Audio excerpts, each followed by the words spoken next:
প্রিয়তম, তুমি কি সমুদ্রের দিকে যাবে?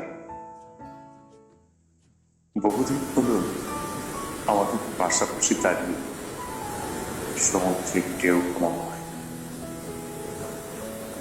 ধরো ঠিক এতটা সময় নয়, একটা পুরনো প্লে লিস্ট ভাগাভাগি করে শুনতে শুনতে আমাদের ফেলে আসা দিনের স্মৃতির রোমন্থন করতে যতটুকু সময়ের প্রয়োজন হয়।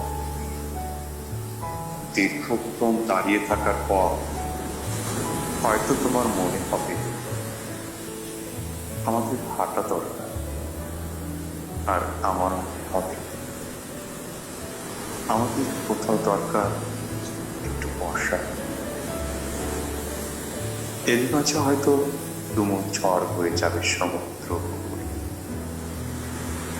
হয়তো ডুবেও যাবে চোখের সামনে দু একটি জাহাজ।